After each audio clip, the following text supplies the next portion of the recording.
Welcome, everybody, to the first Next Experience Academy that I'm going to be trying to lead here. Today, we're going to talk about workspaces, and Brad is going to be doing the majority of the talking here. Check out this awesome slide with our names on them.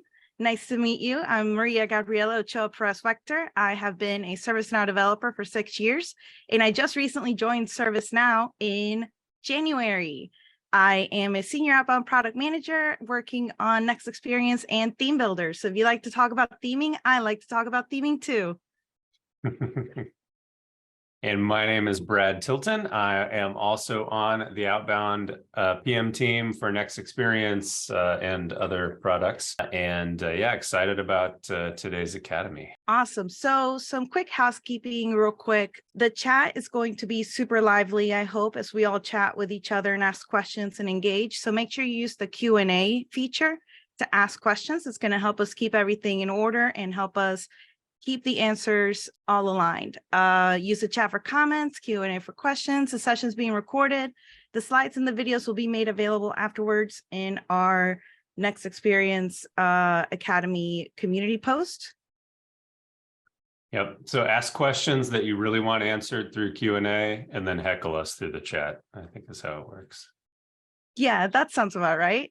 So these sessions are for you. Ask questions and interact. Try to stump Brad. Let's see what happens. If you can stump him, I'll give you a cookie. This is not just a lot of cookies. This is not just a presentation.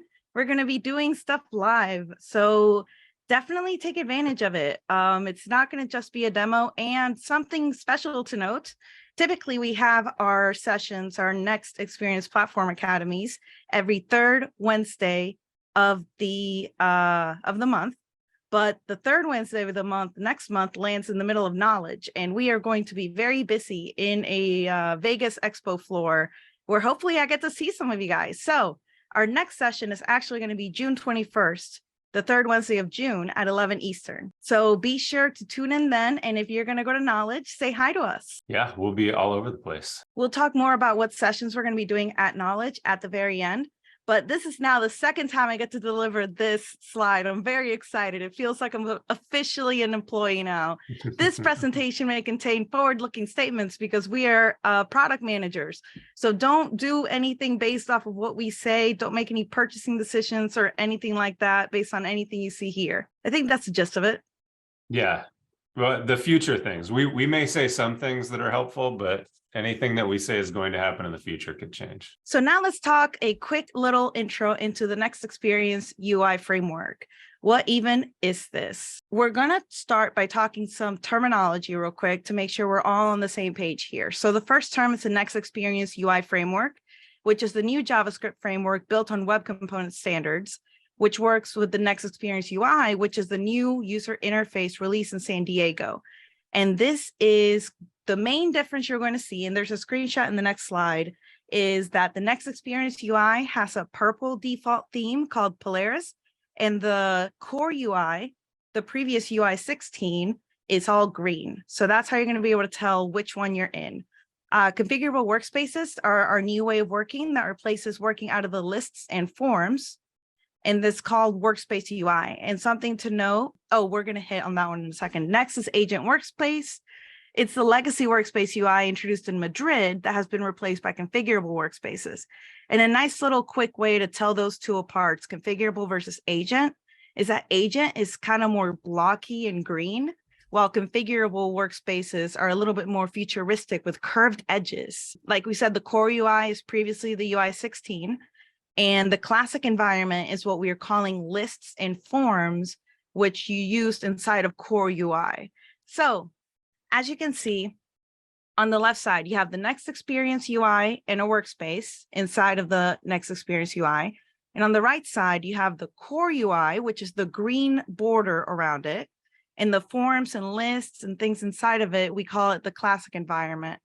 And there you can see one of the old agent workspaces. You can see the main difference with an example is the resolve button in both screenshots. You see how it's purple and curvy on the left, but square on the right? That's a configurable workspace on the left versus an agent workspace on the right. You can still use the forms and lists in the classic environment inside of the next experience. They're just going to look a little bit more updated and modern there, but that is what I wanted to go over before we continued on. The next slide, we're going to talk about our modern tech stack. So this is the first pillar of our next experience UI framework. It's a modern JavaScript framework built on open source web standards, and our framework is similar to React. It eliminates the need for third-party libraries such as AngularJS or Jelly, and it allows us to create web components based on web standards, which are future-proof and adaptable. We're not getting rid of AngularJS at this time.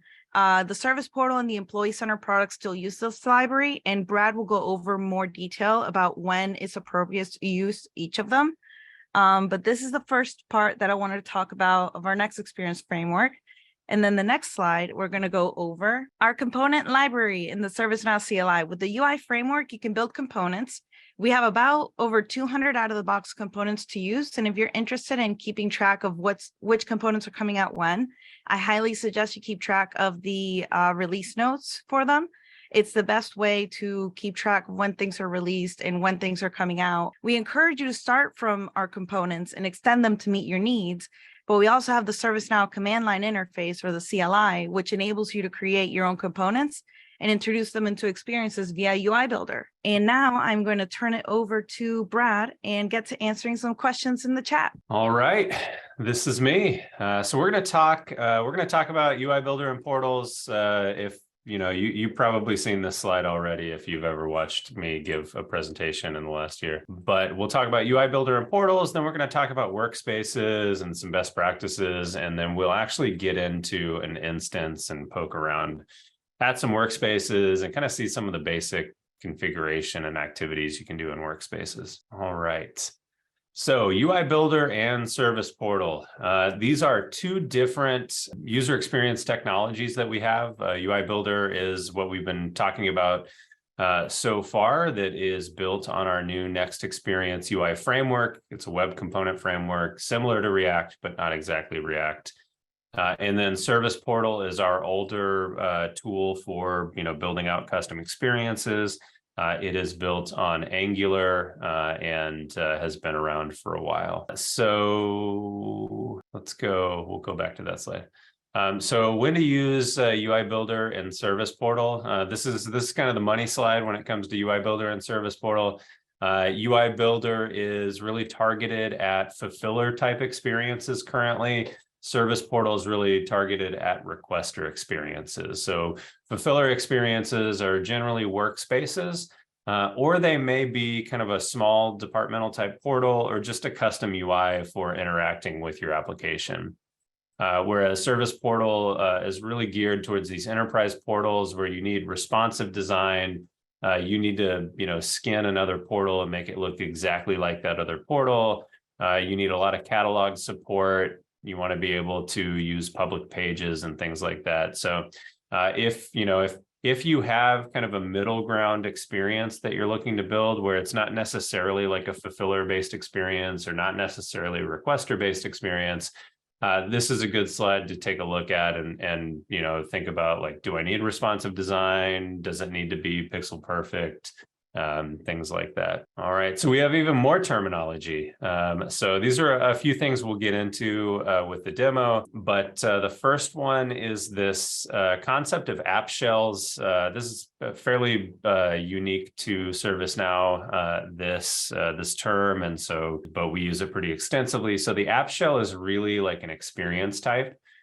There's two main app shells, and that's Workspace and Portal. And again, the Portal app shell is really for small departmental portals that don't need a lot of catalog and responsive design. Next, we've got components, which we talked about a little bit earlier. These are kind of the building blocks of any experience. So in the new framework, components are similar to what widgets would be in Service Portal in terms of kind of how they work, but not how they're built or designed. So these components are meant to be used They're meant to allow you to build out a whole experience. Generally, you don't really need to do any customizations to the components. They have lots of properties that allow you to control how they act. UI Builder, we've talked about. This is our page creation and configuration tool. Allows you to, create new pages and build out the experiences in those pages. The macroponent is something I wanted to add in here. The name of the table is sys_ux_macroponent. And the macroponent is really a record that represents a page. It's got a few different fields in it that have a lot of JSON in it. And so when you edit a page with UI Builder, what it does is it saves your changes to the macroponent record. And then when the page is getting rendered, it reads everything from the macroponent record and then kind of renders all of your components and events and state parameters and all of those things. So if you see something kind of weird going on with a page, or maybe you want to revert it to a previous version, the macroponent record is a good place to go check. It may not make a lot of sense to you. There's a lot of JSON in there, but that is the record that gets generated with the pages. We're going to talk more about variants, but a variant is basically a different version of a page. So you can have multiple variations of the same page. So when you hit a URL, the engine makes some decisions and then serves you up the appropriate variant of that page. And then UX page properties we'll also look at a little bit in the demo. But these are basically properties that persist through your entire experience. So you can set a UX page property and then refer to it from different pages. A lot of them are either sysids or some JSON that get looked at. And there are a number of page properties that exist by default. And you can kind of go into some of the experiences and take a look at it. So I'll pause. We'll go back to the slide. There's a good question. Employee Center versus Service Portal. So you're typing an answer to that question. I will not. No, go ahead. Let's make sure. I want to make sure I'm right first. So Employee Center is a service portal. It's just our newest version of the portal that we're shipping by default. And so that is our current recommendation. If you need an enterprise portal, you should go with Employee Center. And something to note is what does not support catalog items currently are the portal experiences built through UI Builder. But the Angular portal does support catalog items, and that's what we're telling you to use in this slide right here, third from the bottom. Yes. Does the new platform analytics workspace use the same components as the PA related components that can be configured in UI builders? Yes, the components are all the same. We did do a pretty extensive Next Experience Academy in the fall on inline dashboards, which are basically what you're configuring with the platform analytics workspace. So I would go back and take a look at that because it has some pretty in-depth information. All right. And then if you want to see this page, there is a knowledge, or not a knowledge article, there's a community article with all of the information and this comparison on it on our COE, which I'm sure someone can post in the chat. Oh, I should have been on this slide when we talked about Employee Center. I forgot that this was the next slide. So Employee Center this is a service portal. So this is built on the Angular tech stack. It's not the Next Experience UI framework, but it is kind of the newest version of an enterprise portal if you are looking to stand up an enterprise request portal. All right, so we're going to talk about configurable workspaces and UI Builder as of the Utah release. So let's go ahead and take a look here. So workspaces are built on this Next Experience UI framework that we have at the bottom. Both the new UI, so the Next Experience UI and configurable workspaces are built on that framework, and you can use UI Builder to both edit Next Experience UI landing pages and do some configuration and customization to configurable workspaces. On the right here, we see that you can create your own configurable workspaces using App Engine Studio if you're licensed for that. And yeah, so sorry, I shouldn't look at the Q&A while I'm talking. It threw me off. So you can build your own custom configurable workspaces with App Engine Studio. We don't recommend you try to build your own without App Engine Studio at this point because it's pretty difficult, but we'll kind of get into, why that is. If you do build a workspace with App Engine Studio, you can use the Workspace Builder, which is a part of App Engine Studio that lets you do a lot of the initial configuration of a workspace in a little bit easier way than just directly editing the workspace. But again, that only applies to workspaces that you build with App Engine Studio. You wouldn't be able to use Workspace Builder on any of the configurable workspaces that we are shipping by default. I also see that we have a question. Is it possible to configure agent calendar in Workspace? I don't know what agent calendar is, so I don't know the answer to that question, but we can try to get you one when we get this posted. All right, so where do you get started with workspaces? So we strongly recommend that you start from one of the workspaces that we ship by default. I think I throw out different numbers, but it's between 20 and 25 configurable workspaces that we're shipping by default in Utah. And so there are generally workspaces for most of our different process areas. So ITSM, ITOM, HR, CSM, FSM, all of these acronyms that we have their own workspaces. And we recommend that you start with that workspace, that you don't try to clone a workspace, that you don't try to build your own from scratch.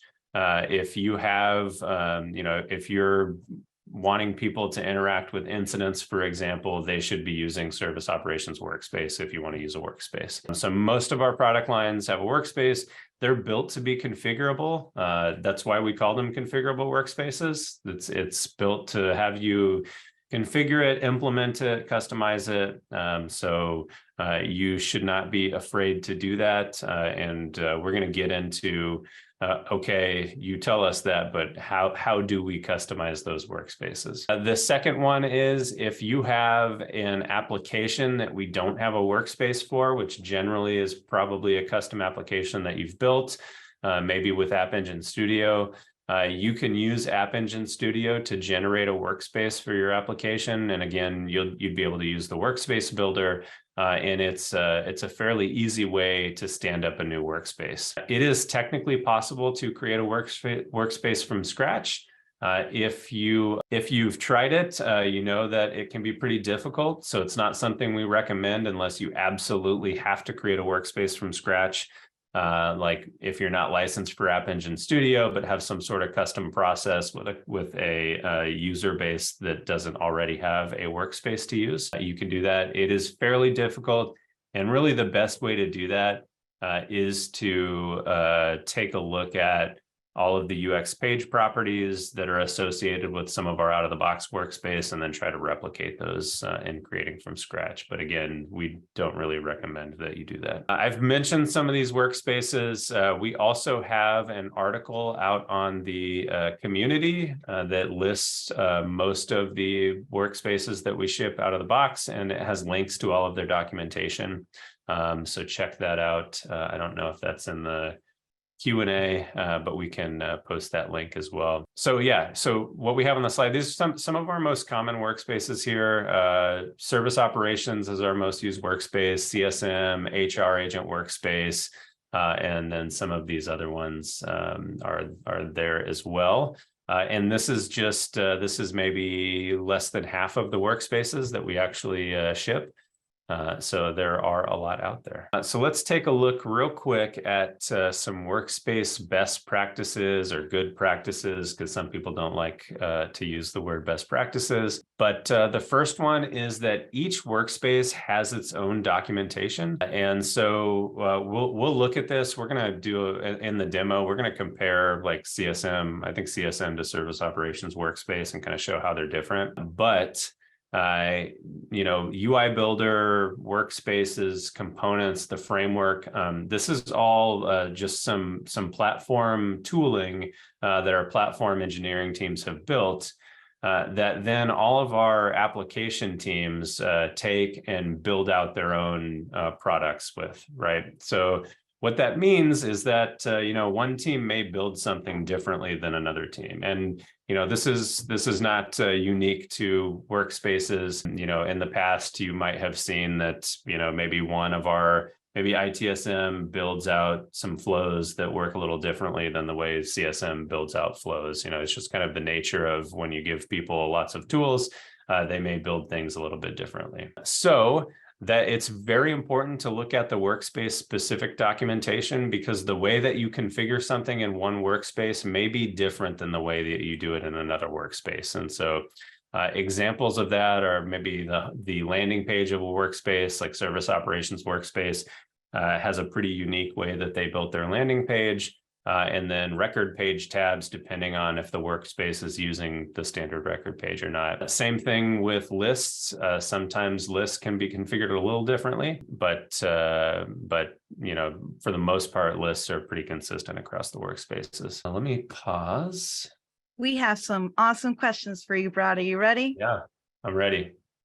Can we expect responsiveness to be added to UIB pages as well? I wouldn't expect workspaces to be responsive, but it is a thing that we are looking at. So we know that at some point, if we offer enterprise service portals on this new framework, those have to be responsive. So you can't have a portal that's not responsive in 2023. So it is a thing that we are looking at. I can't give you any sort of roadmap date for when we would deliver that. Awesome. And just to confirm, Mark asks, did I see you say out of the box configurable workspaces are not editable through App Engine Studio? So it kind of depends. So Workspace Builder is a tool embedded in App Engine Studio, and it only applies to workspaces that you create from App Engine Studio. So you wouldn't be able to use Workspace Builder to work with Service Operations Workspace right now. It is very specific to any workspace that gets created from App Engine Studio. So App Engine Studio is a tool geared for making it really easy to build out custom applications. So something like Service Operations Workspace is not a custom application. It's a thing that we ship by default. And so you wouldn't use App Engine Studio to work with ITSM or Service Operations Workspace. And the next one is, do all ServiceNow shipped workspaces in all products have their own scope? And what is the technical reason for having the workspace in a scope that is separate of the product that it belongs to? Yeah, that's a good question. I would say for the most part, the workspaces have their own scopes, and some workspaces span multiple scopes. And there's a few reasons for that. So one of them is it makes it easy. So one of them is we've tried to deliver a lot of these workspaces through the store, and anything we deliver through the store has to be scoped. And if we deliver a workspace through the store, you may want to enable CSM, but not have the workspace. So that's why the workspace might be in a separate scope. But yeah, so generally putting something in a separate scope is really about being able to deliver it separately, update it separately. And then also, some of our like Service Operations Workspace has an ITSM scope and an ITOM scope because it can span both products, but you may not be using ITOM, you may only be using ITSM. So you wouldn't want the ITOM things in your workspace in that case. So it's really about being able to deliver separate parts of workspaces or workspaces separately on top of the products. Is there a way to transfer all of our configurations, aka like UI policies, fields visible, etc., from our classic agent workspace to the new Service Operations Workspace, or are we having to build it all from scratch again? So like a UI policy is not workspace specific, so it should work. If you're showing and hiding a field based on another field, that should work the same way in Configurable Workspace as the form. But I guess to answer the question more broadly, there will be some things that if you configure it in Agent Workspace, it'll also work in Configurable Workspace. That was kind of the goal. And there will be some things that you might have to reconfigure in Configurable Workspace. But we should pick up things like UI policies and form views and things like that should automatically get picked up with configurable workspaces, if that makes sense. Thank you. And we're getting some more in-depth questions. A great place to go for getting answers to more in-depth questions that are a bit more technical that we can't go over in a live stream like this is the sndevs.com Slack server. We have our own channel on there where we are answering questions at all times. So feel free to drop by and ask us the more in-depth questions there as well. Yeah, and there's another question I saw in the Q&A around how do I move workspace customizations, and so workspaces are tracked and moved just like anything else you do in a development environment. You can use update sets, or you could use the app repo, you can use source control, and so all of those things work. Generally, so something I put on here in the second bullet, in the second dash here, work in the workspaces scope. So generally, that's what our engineering teams advise is for if you are going to, create a variant of an existing page so you can customize it. You want to do that in the same scope as the existing page. Because it's possible that the original page could have some client scripts on it, which are housed in separate records, and they could have some cross-scope access issues. So generally, it's safest if you work in the workspaces scope. That could involve you having 4 different scopes you're working in for one workspace, if it's service operations workspace. And so in that case, you'd want to make use of update set batching and things like that. But going in the second bullet, workspaces were meant to be extended and configured. And so the best way to do that is to duplicate variants of the pages. And I'll show what that looks like in a little bit when we get into the demo. But most of the pages that we ship by default are read-only, so you can't update them. But you can duplicate them and then order your new variant to take precedence over the existing one. And so that existing page, if we made an update to it, that page would get the updates. And so you'd want to check and see if you want that update. So, because we've got a platform, and then we have all these application teams that are building on the platform, we may, release a new platform feature, and it may take a release or two for our application teams to integrate that new feature into their workspace. So an example of that is the standard record page.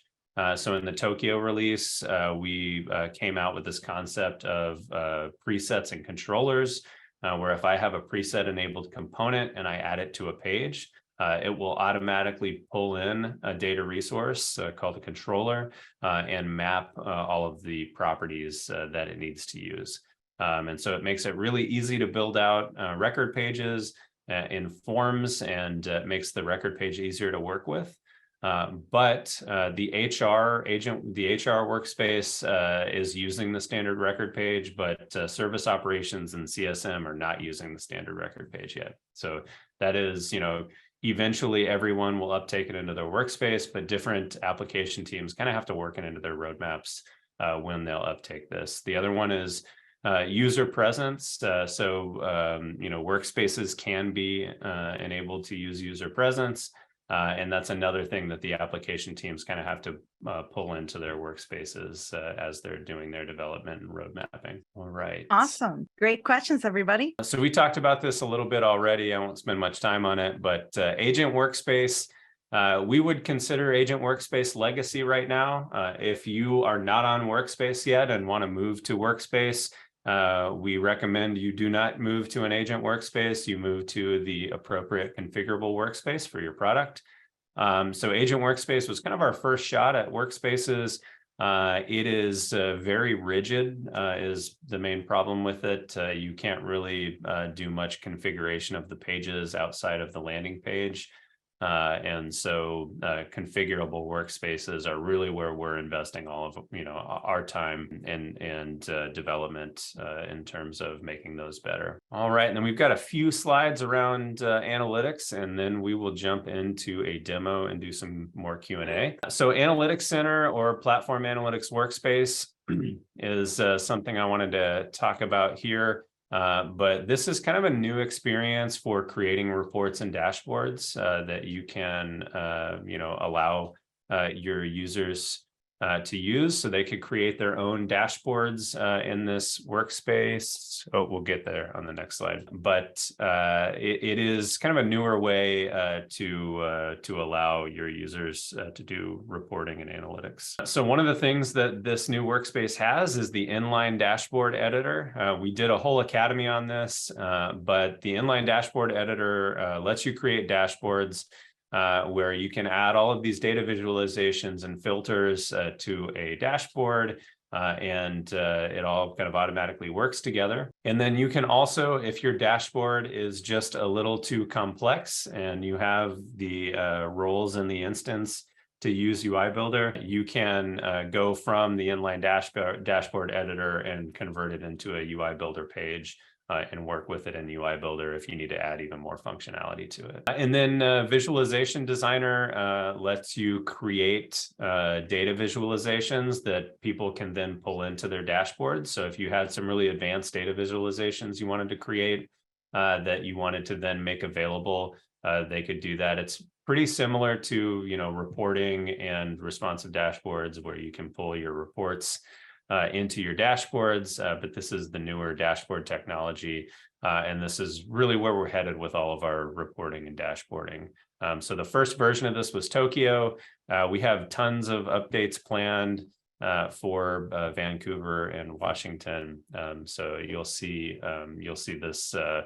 this dashboard and inline dashboard editor functionality really grow over the next few releases. With that, I think we'll go demo now, and then we'll jump back into the PowerPoint. While it's loading, we'll answer some more questions. Is there a way to convert our current dashboards to the new dashboard tool, or is that not advised? That is not a thing I would worry about yet. I don't want to get too specific, but that is a thing that will be addressed in a future release, I believe. Performance issues? Oh, you go for it. Will there be any performance issues? So I would say there could be.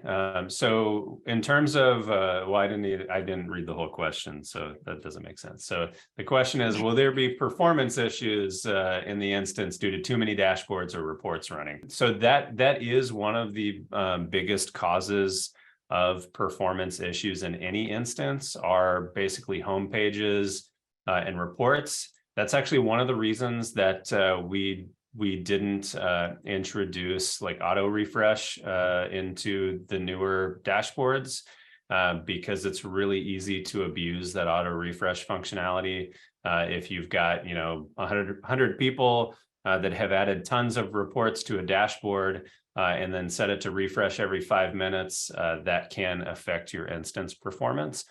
But in terms of like, will you see a different performance hit? I don't think you'd see anything different, just because you'd be moving from using responsive dashboards and reports in the classic environment to doing it in a workspace.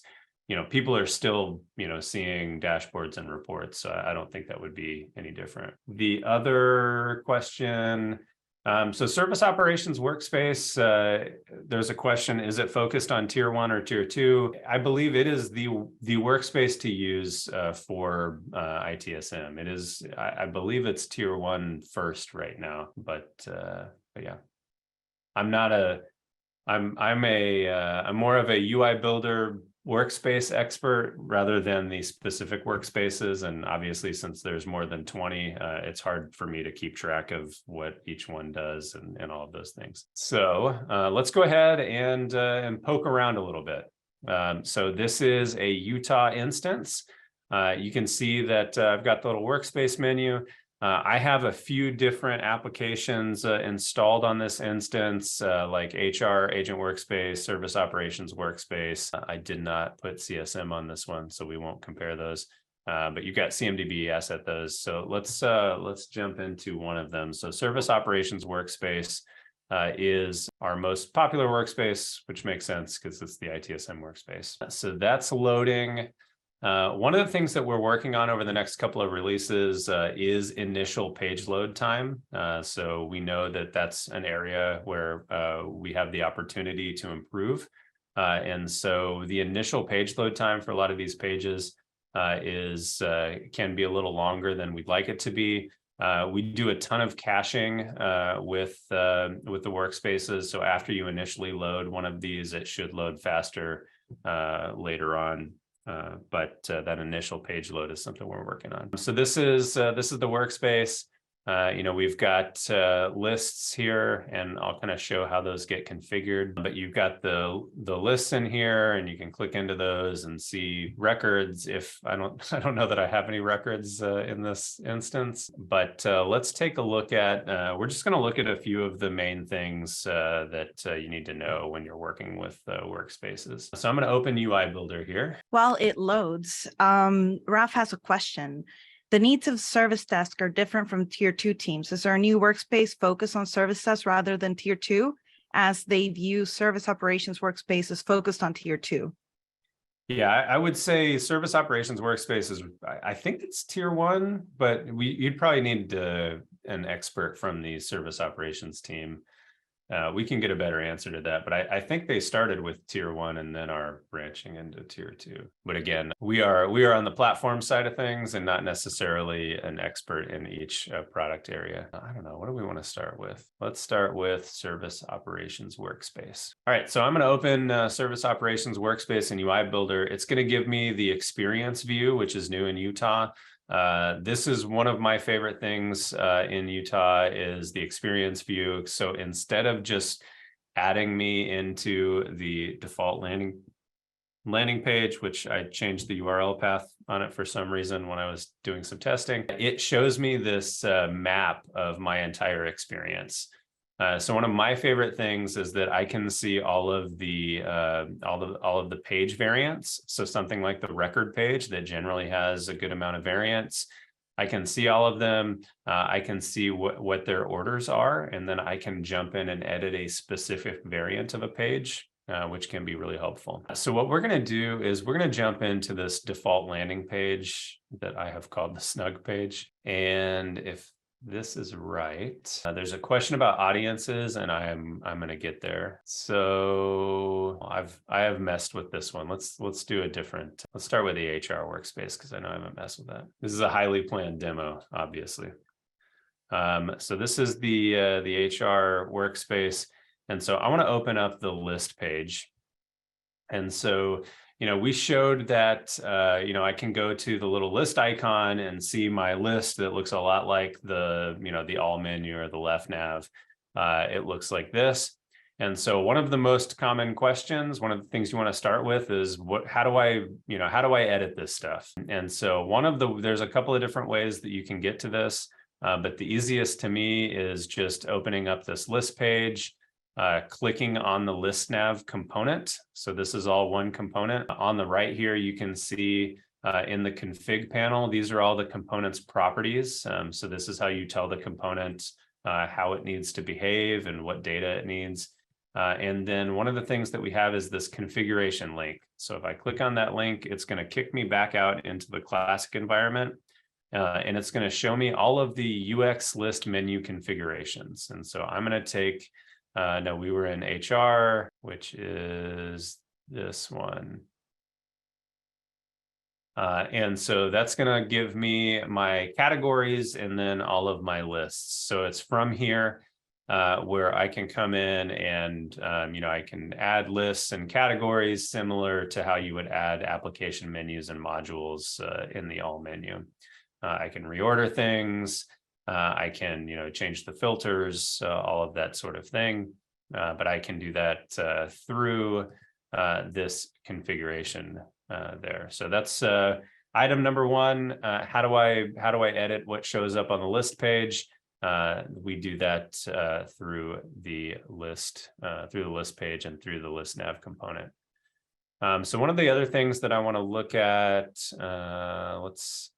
let's say I wanted to make some changes to the landing page. So this is probably the most common page that people want to change. They'll come in and want to change the landing page. And so I'm going to change to a different scope. Most of the pages that we ship are read-only by default, but it looks like the HR page you can edit if you wanted to. We're not going to do that. What we're going to do is we're going to leave this page as is, and I want my landing page to look a little different. So I'm going to click on the little hamburger icon, and I'm going to say duplicate variant. And then let's call this Brad's landing page. And then we had an audiences question. So audiences are basically by default, it's role-based. And so I can say, you know, these 3 roles mean that this is the user is an HR user. And so I'm sure I have an HR. So we've got an HR case writer audience. So sure, let's set that. And then I can open all of the audiences on the classic environment if I want. I can also set conditions. And so for conditions, you're looking at page parameters. So based on what I'm passing a page through its URL, I could show different variants based on that. Or I could use audience, or I could do some sort of combination of both of them. So let's go ahead and create this. There's a question. Well, yeah, perfect. Go for it. There's a question in the chat about service operations workspace and landing pages. Yes. So the answer is basically you can configure landing pages for when somebody first logs into the instance if you have the Next Experience UI turned on. So that's actually the unified navigation experience. You can go in and create variants of that landing page. And so the way that Service Operations Workspace does it is they have a variant of the unified nav landing page, and it just redirects you to Service Operations Workspace. So that is one way to do that. So this is my new landing page. If I click in, I can see that we have that default landing page, and then we have mine. I could change the order on this. So if I go into settings, I could say, hey, I want mine to show up first, and I could make the order -10 and save it. And then if I look here, we have switched the order of the landing pages here. So now anytime somebody hits this page, if they have the right audience, they'll get taken to this page instead of the other landing page. So this would be where, you know, I could come in and, you know, remove some components. I could add components. I could move things around. But creating variants is really the way to do that. So you can configure lists through that list configuration tool. If you want to come in and customize a page, you want to create a variant of that page, and then you own this new page variant, and you can customize that. So let me look through the Q&A a little bit. How do audiences come into play for different views for different workspaces? Again, audiences just apply to variants.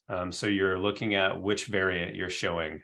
If we're talking about form views, that would be, I think, using view rules, if I remember correctly, but different than audiences. We had a question, can we show configuration of custom buttons in the action? We do have some enablement on how to do that. It's a little bit longer activity than the 8 minutes we have left. So I won't show that here. We are working on making more of these images either removable or changeable, and that is something that is coming in the future. So look out for that. And then we have a question about views and workspaces. So that's the last thing we'll touch on before we hop back into the PowerPoint. But let's go ahead and look at the record page here. Let's look here. That's fine. So let's open up a record page. So the record pages, we're not going to see anything because I don't have the parameter test values set up. But basically, there's a form component, and the form component has a view view property. And so this is what is telling this page which form view to show in the details tab. So this view property, this is coming from a record data resource, and it's reading that view from the UX page properties for the experience. So if I were to come in and look at the HR agent workspace experience, I should have a view. Let's go. Is it HR or human resources? Guess I could have just clicked on it. So these UX page properties are basically just properties that you set on an experience specific basis. And I believe it should have a view. Yeah. So it's got a view property and it's set to the workspace UIB view, I believe. And then there's some view rules. There's a view rule configuration. And a lot of these things we have documented on the COE. And so it'll tell you kind of how to work with some of these view rules and views. But basically, yeah, the form component has that view property, and most of our out-of-the-box workspaces, it is controlled through the controller, and the controller is reading it from the UX page properties. Let's talk about what we're going to be doing in Knowledge and Creator Con. We have a bunch of awesome stuff lined up for y'all. We are going to be doing lab sessions as well as regular Creator Con breakouts and knowledge sessions. So we're going to have Brad leading another Building a Killer Blank experience. I love doing those labs. We have a theme builder lab as well as a theme builder Ask the Expert session. Same with Next Experience Ask the Expert sessions. We also have a roadmap session for the future of Next Experience. So you guys should take a look at the agenda builder. It is now up live on the Knowledge website. You can go in there and start signing up for stuff. If the sessions that you are wanting to get into are full, you should try again, maybe in a couple of days, if not a couple of weeks. They tend to open up new sessions as the really popular sessions get full. Our theme builder one right now, last I checked, was full. It's super popular. So if you want to have some theme builder fun and knowledge, you should definitely show up. Awesome. So next, let's talk about some resources. I have linked in the chat the Next Experience COE. It is the absolutely bestest place to have all of the most completest information on Next Experience, theme builder, UI builder, and all of that. And if anything's missing, just let us know and I'll make sure to add it. We also have Next Experience and UI builder courses on Now Learning. There's the Next Experience YouTube playlist, and then there's the Next Experience community if you have any questions to ask. Next, make sure to join us for all of our future webinars and meetups. You can scan the QR code and see the live on ServiceNow events there. You're able to sign up for things like more Academy sessions, such as these wonderful Academy sessions. Like I said, the next time that we are going to be meeting is going to be June 21st at 11 a.m. Eastern, just like today, because next month it's going to be knowledge time. I hope to see y'all there. If you see me, I'm going to be wearing fun outfits. Y'all should come say hi to me, and Brad as well, of course, and Ashley. And y'all are going to get to meet Samantha as well. So be sure to sign up for our Academy sessions. Stay tuned. And then one last thing before we go. So we did have a question I wanted to address before we drop. Somebody asked for labs at Knowledge. If you haven't been there, you do need to bring a laptop. A laptop is easiest. If it was me, I would bring a laptop and a tablet, so I'd have the instructions for the lab on my tablet or phone, and then work the lab on my laptop. But you should bring something to do labs to Knowledge. Awesome. And then thank you. So that is the last of it. The next thing, the very last thing I wanted to say before we dropped off is that tomorrow we are having a UNI Builder live session. This is a weekly to bi-weekly question mark. We've been kind of busy recently, so we've not had it in the cadence that we kind of expected, but it's a live stream. It's a lot more relaxed and laid back than an Academy would be. It's another great place for you to get live one-on-one interactions with experts like Brad and learn more about workspaces, Next Experience, the UI builder, and all of that. It's going to be sort of a continuation from today's session. So if you have more questions after you go home today and play around with some workspaces, be sure to show up tomorrow. It's going to be at 4 p.m. Eastern time. I'm going to drop a link in the chat. It's on the ServiceNow Dev Program YouTube channel.